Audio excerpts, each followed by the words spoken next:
हमरे दुआरवा पर घनी फूलवरिया हो कि वही जब बैठिना मैया खेल धुरिया मटिया हो कि वही जब बैठिना।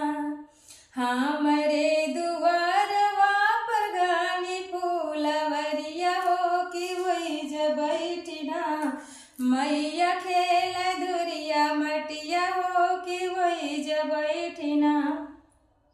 खेलता खेलत माई के टूटी पजनिया हो कि मनवा मारिना मैया बैठी फूलवरिया हो कि मनवा मारिना।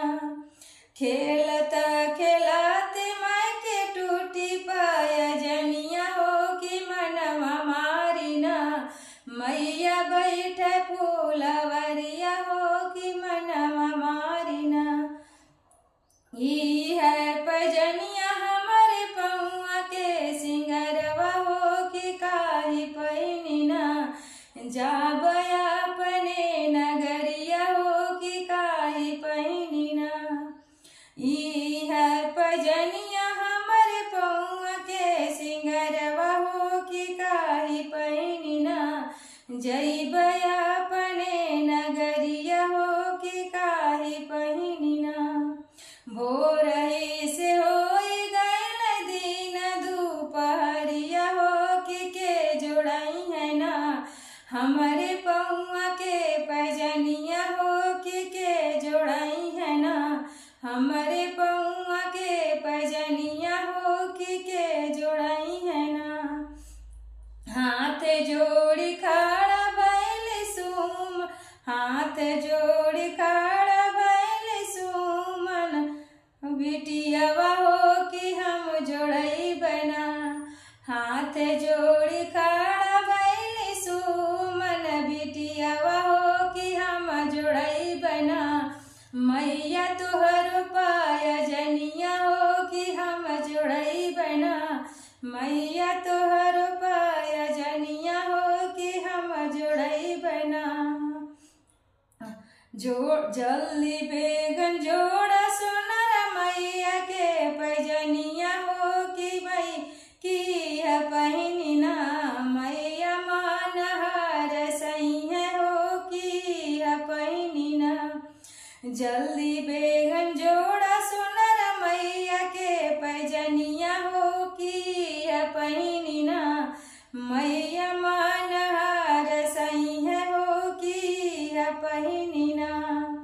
पाँव के पजनिया लेके मैया के पहनावली हो कि जैसे जैसे ना हो कि जय पाँव के पजनिया लेके मैया के पहनैली हो कि पहनी पैजबना मैया माने मुस्काली हो कि पहनी पैजबना मैया पहनी मुस्काली हो कि पहनी पैजबना।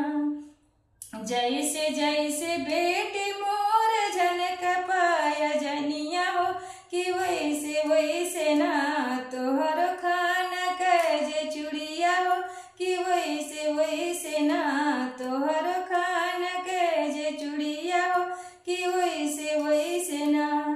जैसे जैसे बेटी मोर झनक पायजनिया हो कि वैसे वैसे ना चमक तोहरो सिंदूरवा हो कि वैसे वैसे ना चमक तोहरो सिंदूरवा हो कि वैसे वैसे ना। जैसे जैसे बेटी मोर झनक पायजनिया हो कि वैसे वैसे ना चमक तोहरो सुहागवा हो कि वैसे वैसे ना।